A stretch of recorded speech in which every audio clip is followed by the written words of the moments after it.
하나님 말씀 레위기 4장 13절에서 21절 말씀을 함께 읽도록 하겠습니다.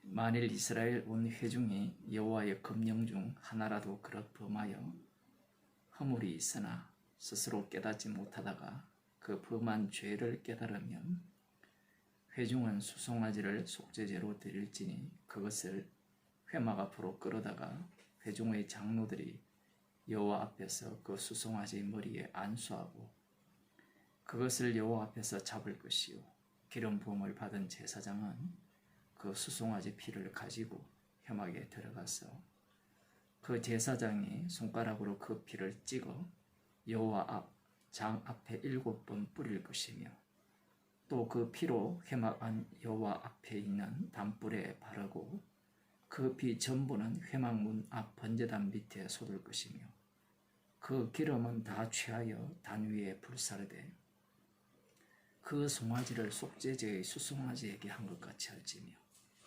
제사장이 그것으로 회중을 위하여 속죄한 즉 그들이 사함을 얻으리라. 그는 그 수송아지를 진 밖으로 가져다가 첫번 수송아지를 사름같이 사를지니 이는 회중의 속죄제니라. 아멘.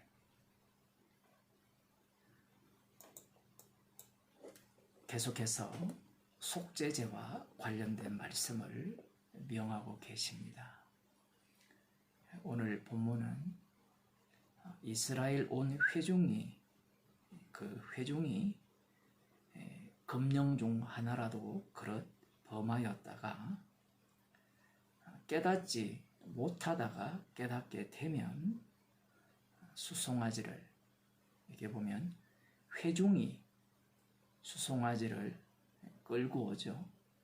회막으로 끌고 와서 장로들이 여호와 앞에서 그 수송아지 머리에 안수하고 그것을 잡으라고 이렇게 명하십니다. 예수님을 믿는다고 하고 하나님의 말씀을 귀히 여긴다고 하지만 레위기를 읽어보면 지겹습니다. 옛날 고리타분한 이야기를 그 옛날 제사 드리는 그런 이야기를 왜 하느냐 이런 이야기를 할지 모르지만요. 오늘 본문 말씀은 새로운 것이 등장하죠. 무엇이 등장하느냐? 혹시 여러분들이 함께 읽으면서 뭔가 이상한 대목을 찾았나요? 어제는 대제사장이 범죄를 했을 경우에 하나님께 속죄 제물을 어떻게 드려야 되는지에 대해서 말씀을 드렸습니다. 속죄물과 그리고 속죄 제물을 드리는 방식은 대제사장이나 제사장이 범죄했을 경우와 이스라엘 온 회중이 범죄했을 경우와 동일합니다. 오늘 본문의 내용은 이스라엘 온 회중입니다. 전체입니다. 단 차이점은 오늘 본문에서는 거룩한 제사장이 이들을 위해 제사를 드리는 그 내용이 담겨 있고요. 어제 본문에서는 죄인된 자가 제사를 드린다라는 겁니다. 본래 거룩한 자가 제사를 드리지 아니하면 하나님께서 제사를 받지 않으신다라는 것이 지금 제사의 원칙이에요. 그래서 어제 말씀 속에서는 보이지 않는 분, 그것을 이 대제사장의 범죄와 관련되어서 명령되어지는 속죄제 속에 담아 놓으셨다. 이렇게 말씀을 드렸고요. 오늘은 어떤 내용이 중심이냐라고 하면 말씀에서는 수많은 내용이 나올 수가 있는데 오늘 저희들이 한번 살펴보고자 하는 부분은 이스라엘의 온 회중이 범죄했죠. 그러면 여러분들이 한번 생각을 해봅시다. 이스라엘의 온 회중의 대표가 누굴까요? 우리는 무의식적으로 이런 생각을 할 수가 있습니다. 대제사장이 세워졌잖아요.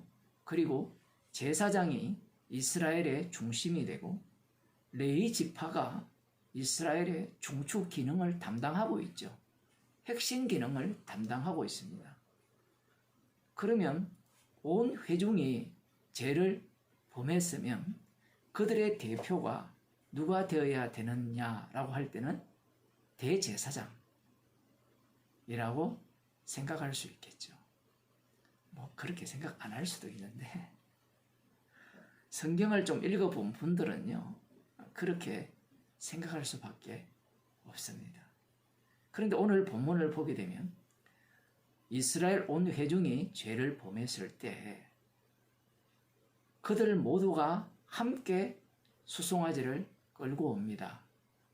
그리고 그들의 대표가 누구냐 여기에 보면 장로들이에요. 이 내용이 도대체 무슨 의미가 있길래 이런 이야기를 하느냐 이렇게 질문을 하시겠죠. 방금 말씀드린 바와 같이 이스라엘의 대표가 누구냐라고 하면 지금 여기에서는 모세가 될 수 있고요. 대제사장이 될 수가 있거든요. 그런데 이 이스라엘 온 회중이 죄를 범했을 때 이스라엘의 대표가 누구냐? 바로 장로들이라는 겁니다. 이것을 누가 공식적으로 인정을 하시느냐라고 하면 여호와 하나님께서 그렇게 말씀을 하시는 거예요. 이렇게 말씀을 하시는 이유가 있습니다. 대제사장이나 제사장을 이스라엘 백성들이 원해서 세웠습니까? 아니면 원하지 않았는데 하나님께서 일방적으로 세우셨습니까? 애굽에 있을 때 이 바로 왕에게도 제사장이 있었죠. 그 제사장은 누가 원해서 세웠습니까? 왕이 원해서 세웠고 백성들이 원해서 세운 제사장이죠. 가령 이스라엘 백성들이 약속의 땅에 들어간 이후에 남북 이스라엘이 갈라지잖아요. 그 북이스라엘이나 남유다가 산당에 제단을 쌓고 제사를 드릴 때 제사장을 세우거든요. 그러한 제사장들은 자기들이 원해서 세우고요. 단과 베델에 황금 송아지를 만들었을 때도 제사장들을 그들이 원해서 세웁니다. 그들이 원해서 세우는 제사장에 대해서는 그들이 멸시하지 않습니다. 선지자도 마찬가지죠. 하나님이 보내신 선지자는 자기들이 원하지 않는 선지자였어요. 그러나 자기들이 원해서 요청해서 세운 선지자는 그들은 멸시하지 않습니다.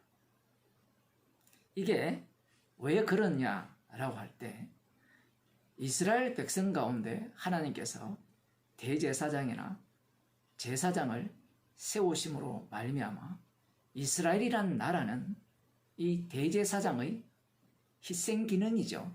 제사장 기능. 제사 지내는 이 기능으로 살아가는 나라임을 말씀하시기 위함이에요. 달리 말하면 6월절 어린 양의 피로 살아가는 나라가 이스라엘입니다. 6월절 어린 양의 피를 계속해서 흘리게 하는 그 장치가 언약궤가 있는 성소가 되는 거예요. 그곳에서 희생 제물을 드리는 자들이 대제사장이요 제사장이라는 겁니다. 문제는 이 대제사장과 제사장에게 권력이 있느냐라는 거예요. 힘이 있느냐라는 겁니다. 물론 이 대제사장에게 율법이 주어지고 율법을 바탕으로 하여서 판결을 하기 때문에 우리들 생각에는 권력이 있다라고 생각할지 모르지만 권력은 밑에서부터 올라와야 되죠.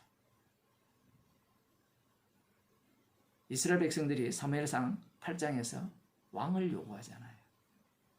분명히 당시에 대제사장이 있었거든요. 그 엘리 제사장이 엉망이었기 때문에 왕을 요구했다라고 할지 모르지만 제사장들이 엉망이 된 그 원인을 사사기로 들어가 보게 되면 그들이 11조를 하지 않았던 겁니다. 레위인들에 대해서 멸시했죠.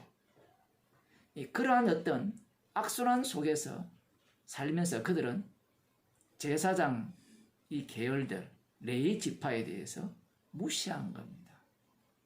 만일에 그들이 원해서 레위 지파를 뽑고 그리고 제사장을 세우고 대제사장을 세웠다면 자기들이 뽑았기 때문에 그들에게는 무엇이 주어집니까? 힘이 주어지죠. 그러면 거기에 대해서 이들은 멸시하지 않습니다. 그런데 지금 하나님께서 이스라엘 온 회중이 죄를 범했을 때 회중의 대표를 장로라고 지칭함으로 말미암아 하나님께서는 이스라엘 백성들의 악마성을 드러내는 거예요.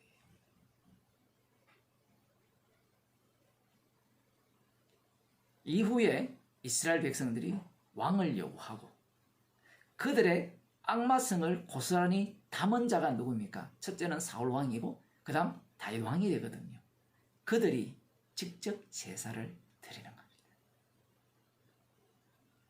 인간의 죄악의 그 모습을 지금 끄집어내시기 위해서 인간들은 자기들이 요청한 자기들의 모든 권세를 위임한 제사장이 아니면 필요치 않고 멸시하게 되어 있어요. 달리 말하면 이 제사장들은 나의 이익을 위한 제사장이 아니에요. 그러면 누구를 위한 제사장이냐 할 때는 여호와 이름을 위한 제사장입니다. 그래서 이들이 이후에 자기들의 이익이 되지 않을 경우 달리 말하면 우상을 쫓으면서 축복을 받을 수 있다라는 그러한 어떤 인식이 드는 순간 그들은 제사장을 멸시하고 쳐내버리면서 그들은 왕을 요구하는 겁니다.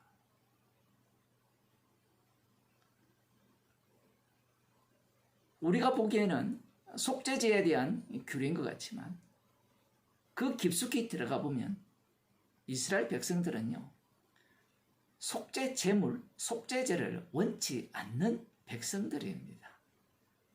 그것이 우리에게 힘을 주고 능력을 준다면 제사를 드릴 수가 있어요. 그런데 잘 아시다시피 율법은 지킬 수가 없습니다.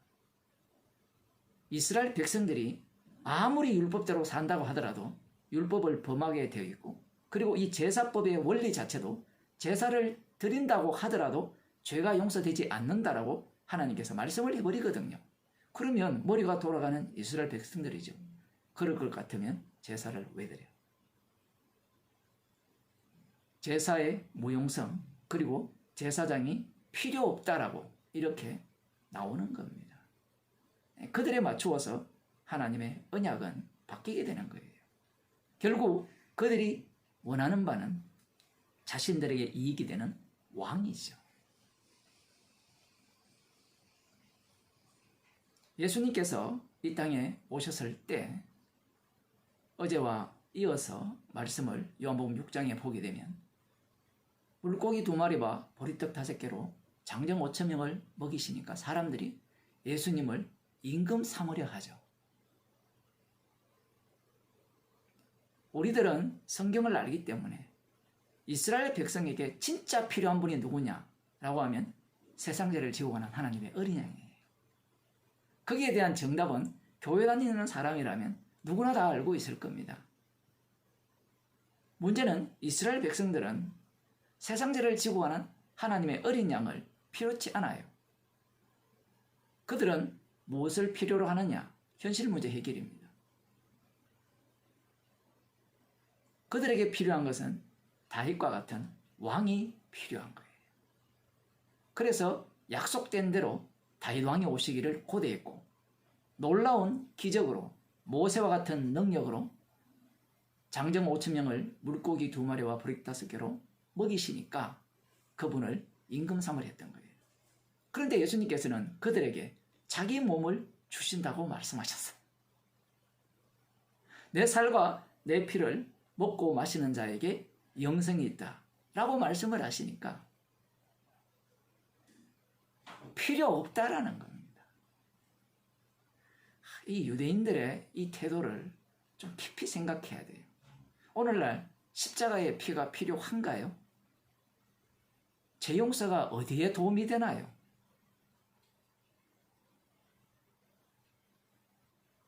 여기에서 조금 더 깊이 들어가 봅시다. 인간들은 이 십자가의 피를 믿죠. 조금 전에 말씀드린 것 같이 우리는 세상 죄를 지고 가는 하나님의 어린 양을 요청합니다 라고 할 때 왜 요청합니까? 구원 얻는데 이익이 되기 때문에 요청하는 거예요. 내가 구원 얻는데 이익이 되고, 내가 천국 가는데 이익이 되고, 내가 행복해지는데 이익이 되고, 내가 이 세상을 살아가는데 부유해지는데 이익이 되기 때문에 하나님의 어린 양을 필요로 하는 거예요. 지옥 가면 되지 않으니까. 지옥 가기 싫잖아요. 어느 누가 지옥 가고 싶습니까? 천국 가고 싶죠. 하나님의 어린 양조차도 내 이익이 되기 때문에 필요한 거예요. 그런데 예수님의 살과 피는 나의 이익을 위한 살과 피가 아니에요.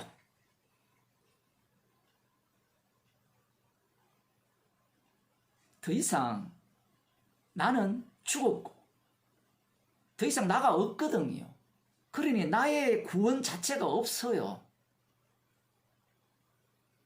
많은 사람들이 말씀을 들으면서 성경을 읽으면서 구약을 읽으면서 나의 구원을 꿈꾸고 있거든요. 구약 이스라엘 백성들이 왜 대제사장을 날려버립니까? 왜 레이지파를 날려버립니까? 나의 이익이 되지 않거든요. 이스라엘은 언약을 위한 이스라엘이에요. 나를 위한 이스라엘 자체가 없습니다. 하나님의 어린 양도 마찬가지죠. 하나님의 어린 양을 위한 구원이고 하나님의 어린 양을 위한 천국이고 하나님의 어린 양을 위한 지옥인 거예요. 하나님의 어린 양이 내 구원 얻는 데 도움이 되고 구원뿐만 아니라 이 세상에서 복 받는 데 도움이 되고 죽어서는 천국 가게 해주니까 도움이 되고 그래서 나는 하나님의 어린 양을 붙들어요. 그 우상입니다. 그렇게 하나님의 어린 양의 피를 믿는 자들은 다 지옥 갑니다. 이 자체가 지옥이기 때문에 천국이 뭔지를 모르잖아요. 천국은 어린 양의 피를 자랑하는 곳이 천국이에요. 예수 그리스도를 위하여 모든 것을 잃어버리고 해로 여기는 자가 하나님의 어린 양의 피 공로를 덮어쓴 자입니다. 이 세상에 어떤 인간도 하나님의 어린 양의 피를 요청하는 자가 없어요. 요청해도 자기 이익을 위한 거고요. 그것이 베드로의 모습이고요. 제자들의 모습이죠. 심지어는 모든 것을 버리고 목숨까지 버리고자 하죠. 왜 그렇게 예수님을 믿고 따르려고 하느냐? 이익이 되기 때문에 그래요. 그런 자들에 의해서 예수님은 십자가에 못 박혀 죽으셨습니다. 그분이 죽은 지 사흘 만에 부활하셔서 성령을 자기 백성에게 부어주셨죠. 성령을 받게 되니까 그 전까지 그들은 자신의 이익과 자기의 이름과 자기의 영광과 자기의 이익을 살았어요. 그러한 죄인임이 발각되어지면서 다시는 자기를 위해 살지 않고 대신 죽은 자를 위해 사는 십자가의 피를 증가하는 그 공로만을 높이는 그러한 주님의 정인으로 살려지게 되는 겁니다. 기도하시겠습니다.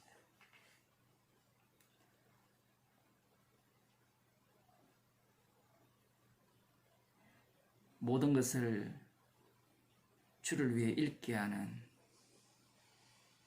십자가의 피를 원치 않는 이 세상 속에서 주께서 저희들에게 성령을 주셔서 십자가 피 공로만을 자랑하도록 하시고 나의 이익이 아니라 주님의 죽으심만을 증거하는 증인으로 만들어주심을 감사드립니다. 이 세상에 필요로 하는 악마가 주고자 하는 것을 원하는 소망하는 자들이 아니라 주께서 십자가에서 다 이루신 그 사랑만을,